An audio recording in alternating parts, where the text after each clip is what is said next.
Alô, pessoas que nos acompanham pelo canal Boas Notícias do Evangelho de Jesus Cristo.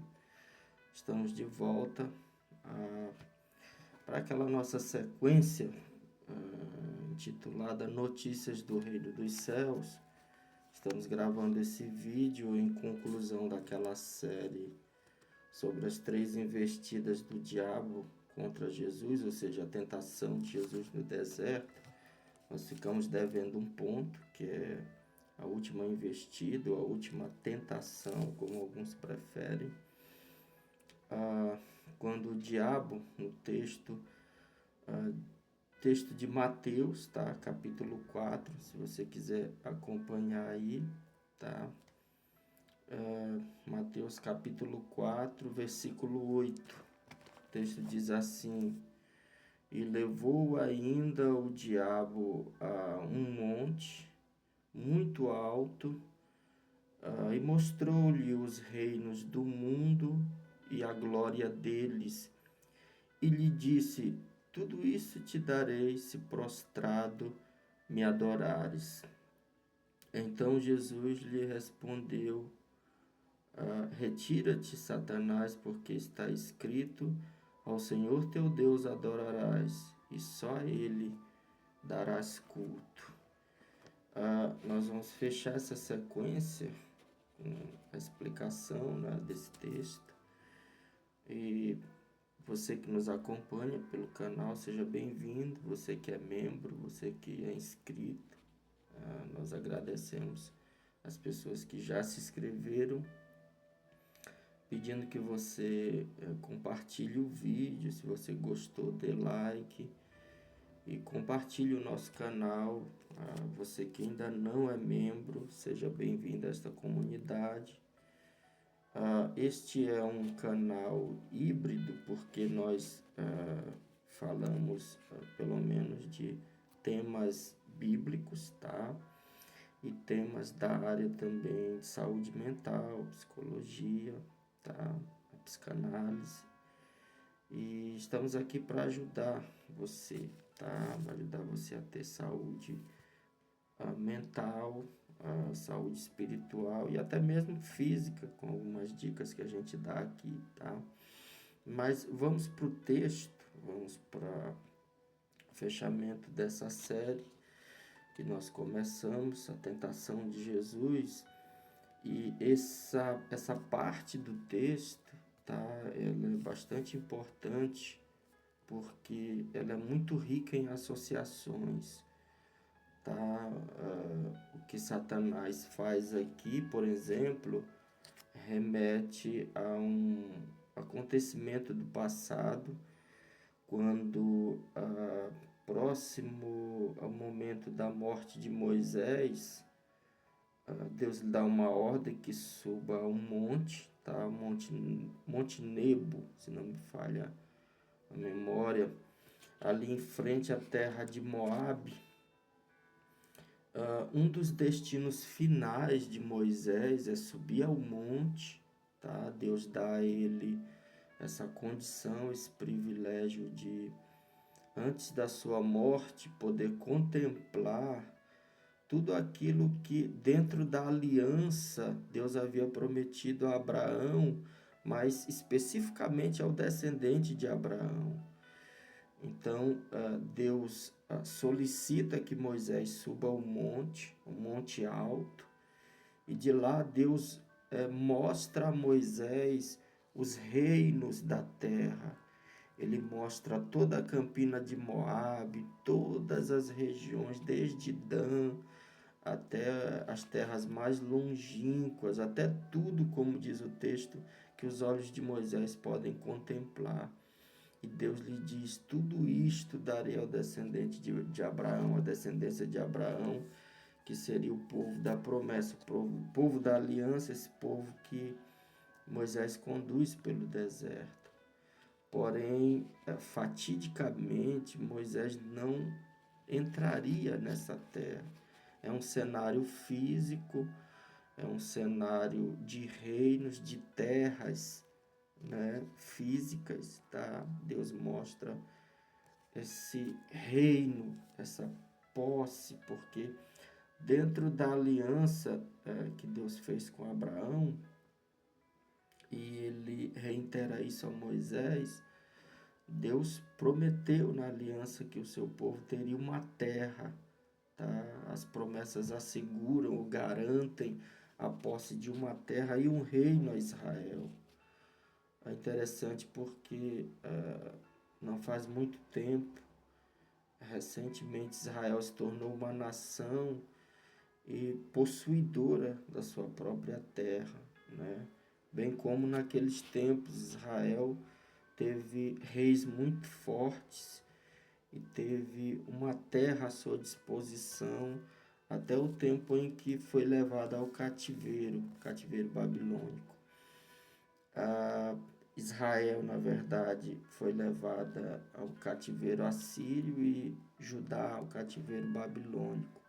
Bem, mas voltando para cá, Satanás, por isso que nós falamos que Satanás ele é a contraposição da vontade de Deus, porque Satanás ele faz uma coisa semelhante, né?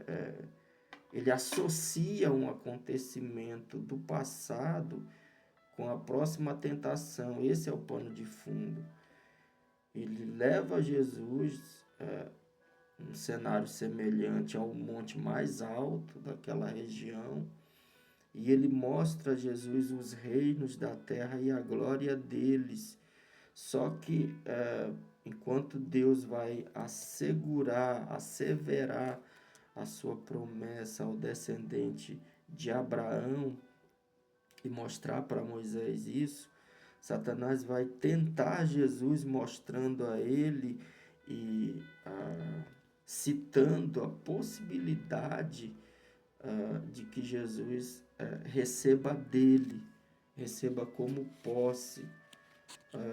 Não está específico se imediato ou não, mas na expressão de Satanás tudo isso te darei se prostrado a me adorares. Interessante que há um ditado que diz que o diabo está nos detalhes, né? O diabo ele busca associações para tentar confundir, e já havia uma promessa de Deus a Israel, já havia a promessa assegurada, asseverada, de que o descendente de Abraão receberia por posse um reino, uma terra, uma pátria, né? Isso fisicamente. E não estamos falando aqui, não estamos falando ainda de bênçãos espirituais. E se você for analisar, avaliar a história do povo de Deus, você vai ver que um dos pontos fracos do povo, tá? Porque há pontos altos e pontos baixos na adoração e no culto a Deus. E um dos pontos baixos do povo é a fixação do povo em favores, em bênçãos materiais. Israel focou muito em bênçãos materiais, focou muito em favores materiais, a ponto de muitas vezes, como falamos aqui, colocar Deus à prova, tentá-lo, desconfiar de Deus e demonstrar um coração dividido, né? Já você vai ver que parece que é essa relação que Mateus está fazendo no momento, que o que está evidente aqui, ou uma das coisas que está evidente nessa passagem, é que o ponto alto do culto de Jesus Cristo, essa relação de adoração dele com Deus, é que o seu foco ele está no que é espiritual, ou seja, numa relação com o ser espiritual que é Deus, e uma preocupação com bênçãos espirituais, porque note, o cenário é o deserto. Jesus está no meio do nada, num lugar de nada, adorando a um Deus que de fato é descrito como Deus verdadeiro, Deus não apenas de Israel, mas o Deus que criou o mundo.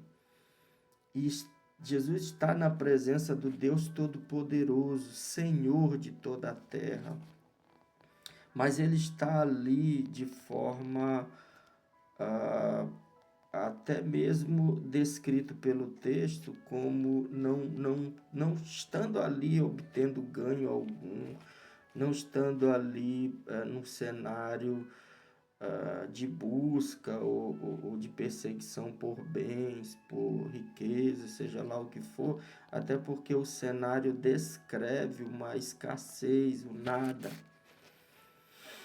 E aí o diabo ele aparece, né, em meio a um cenário de privação, um cenário onde Jesus não tem acesso nem mesmo à água ou alimento, e oferece riqueza e glória em troca de adoração, né? Só faltou ele dizer que Jesus estava adorando Deus errado, porque ele estava 40 dias no deserto e orando a um Deus que só respondia com mais privações, né? Porque Jesus ele está num cenário de privação. E o diabo vem instantaneamente, mostra a ele, né, privilégios, vantagens que ele poderia adquirir se o adorasse. E o ponto forte, o ponto alto dessa relação de Jesus com o Pai, ou seja, aqui Mateus descreve com esse relato o ponto forte do Filho de Deus, o ponto alto do povo de Deus, que deveria ser aquilo que a gente sabe que é uma característica do judeu atualmente, que é essa relação da adoração a um Deus apenas, o monoteísmo, né?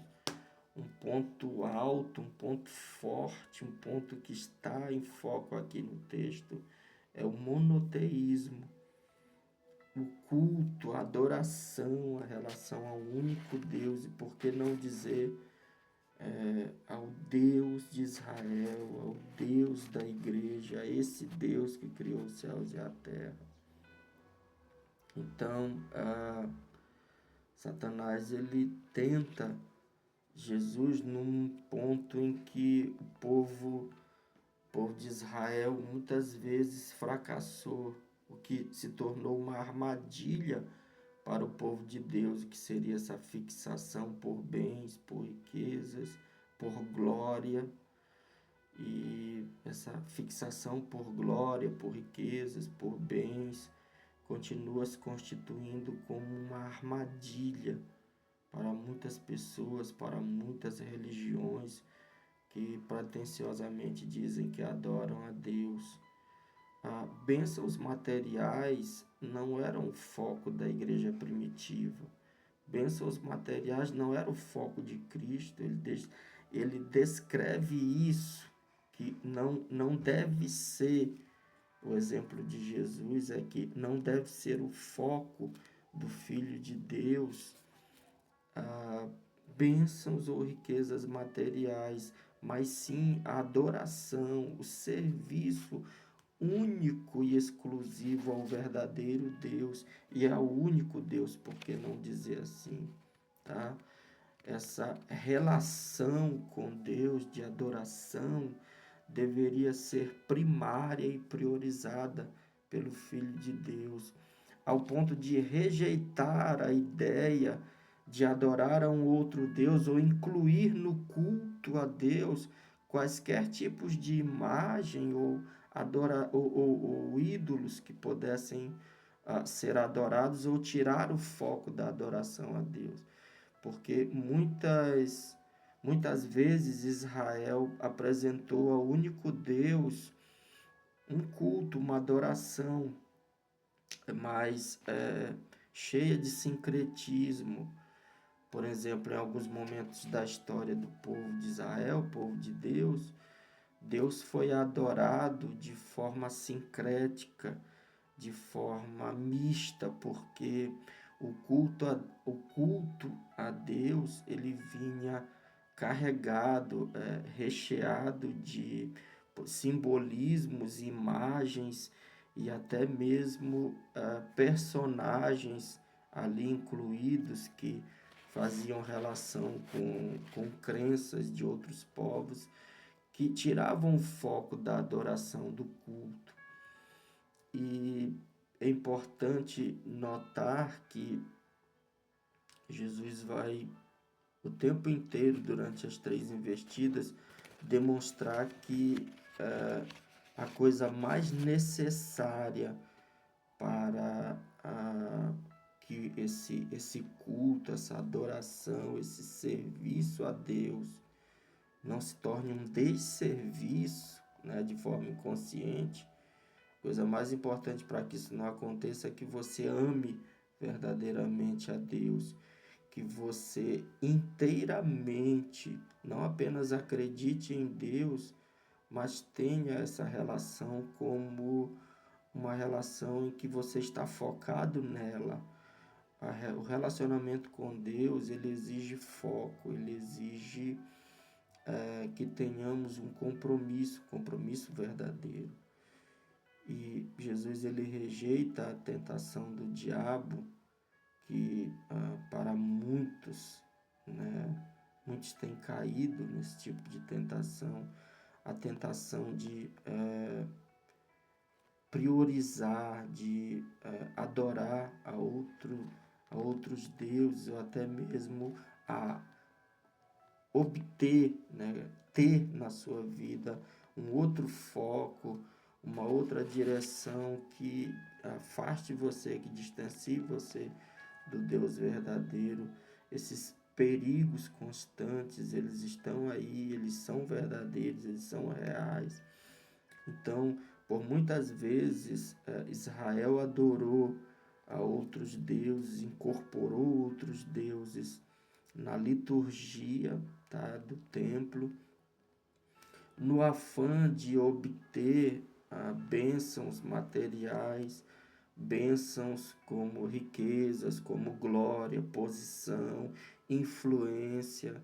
E essa é uma tentação ainda comum e válida para o diabo, porque muitas pessoas que hoje estão na igreja, que hoje estão na carreira cristã, ainda militam, mas de forma errada, buscando ou focando em privilégios aqui nesse mundo, privilégios materiais, bênçãos materiais, favores materiais, de forma excessiva, estão mais focados em glórias terrenas, em bens terrenos, quando na verdade isso são coisas que deveriam ser secundárias, porque como Jesus demonstrou, o que deve ser prioridade, o que é primário no culto e na relação com Deus, é a adoração a Ele. E não apenas a adoração a Ele, mas a adoração centrada nele, como tendo Ele, ou sendo Ele, o único Deus, o exclusivo Deus. Deus exige dos seus adoradores uma exclusividade. Muito embora as promessas de Deus, elas às vezes não se cumpram imediatamente, porque Deus trabalha de forma progressiva, tá? Primeiro Deus promete, depois ele elabora, né, formas de não porque Deus seja limitado, mas porque nós somos. Então, ele precisa elaborar formas, métodos para que ele possa cumprir essas promessas em nossa vida, sem que o processo seja fraudado, sem que venhamos, né, de certa forma, receber mais ou menos daquilo que podemos suportar. Então, o processo de Deus é perfeito. E Jesus demonstra como verdadeiro Israel, como verdadeiro Filho de Deus, compreender muito bem que o fato de ele estar num lugar de escassez, sendo provado, submetido até mesmo a tentação do diabo, não muda o fato de que Deus permanece fiel, tá? Ainda que ele esteja no deserto há 40 dias, passando fome, passando necessidade, isso não muda a verdade para ele de que Deus está ali, de que a presença de Deus é sentida por ele e Deus não mudou para com ele e mesmo os planos de Deus também não mudaram, ou seja, o teste do tempo, esses 40 dias que Jesus passou no deserto, só validou mais ainda para ele a ideia e o sentimento do seu compromisso para com Deus e principalmente a ideia do compromisso que Deus tem para com Cristo, para com o seu povo. Porque Jesus vai rejeitar a tentação do diabo com uma expressão do próprio decálogo mosaico, do próprio discurso de Moisés em Deuteronômio. Ele vai dizer ao diabo que apenas a Deus se deve adorar, exclusivamente a Ele. Retira-te, Satanás, porque apenas a Deus adorarás e só a Ele prestarás culto. Ou seja, é válido dizer aqui, tá, que não importa o cenário, não importa o momento em que estamos vivendo, se você está passando por dificuldade, por necessidade, Deus não mudou, as promessas de Deus permanecem válidas, tá? Às vezes, vantagens se apresentarão a nós, sempre no momento de dificuldade, nós enfrentamos aquela validação, né, de questões da nossa vida. Muitas vezes, quando somos submetidos a momentos de angústia, de dificuldade, tendenciosamente nós reavaliamos e validamos a nossa vida. Mas é muito importante ressaltar que, como Jesus mostrou aqui, como nós vemos no texto, aqueles que adoram a Deus, aqueles que servem a Deus de coração e que o adoram como único e exclusivo Deus, nunca são desamparados por Ele.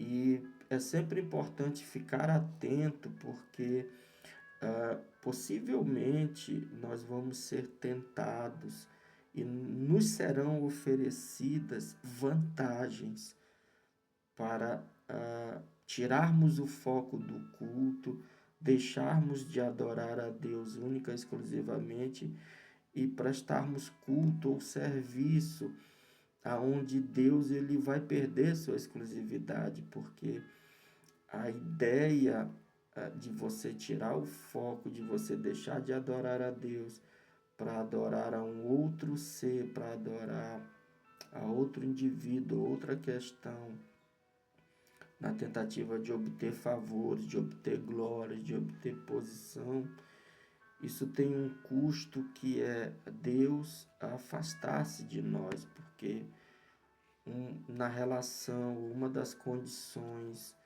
que Deus impõe para estar próximos de nós é que nós estejamos próximos dele. Não é um toma lá da cá, não é uma barganha, tá? É uma condição, está condicionado assim, pela palavra de Deus, ou seja, é como se fosse um retorno. Você adora a Deus, você presta a Deus culto e Deus ampara você não apenas com promessas e bênçãos materiais, mas com bênçãos incorruptíveis, com bênçãos espirituais, com bênçãos eternas. O que Satanás oferece a Jesus é corruptível, é temporal, é terreno, mas o que Deus nos oferece muito embora recebamos aqui de maneira terrena, temporal, passageira, mas há uma garantia maior de Deus, que é a eternidade, que é a incorruptibilidade, que é a perfeição das promessas que Ele nos faz. Então, o que vale mais para você?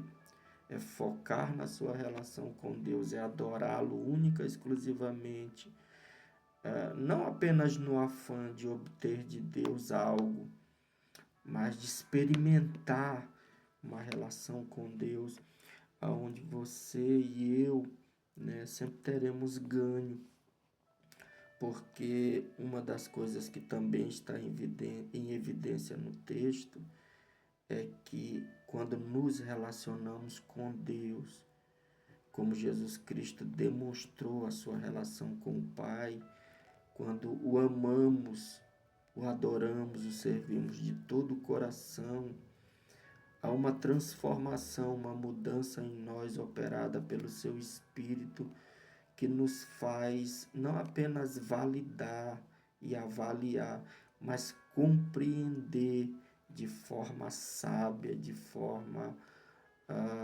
espetacular, aquilo que realmente é válido e aquilo que realmente é significante e que pode de fato importar para nós, porque você vai ver que Jesus ele não abre mão e ele não negocia essa relação que ele tem com Deus por nenhum tipo de benefício, ele não negocia isso com nada, né? Ele não quer milagre em troca, ele não quer de forma nenhuma nenhum tipo de prova ou exposição, ele não quer de maneira nenhuma riqueza nem glória, porque uma coisa que o Filho de Deus demonstra é certeza dessa relação com Deus e certeza,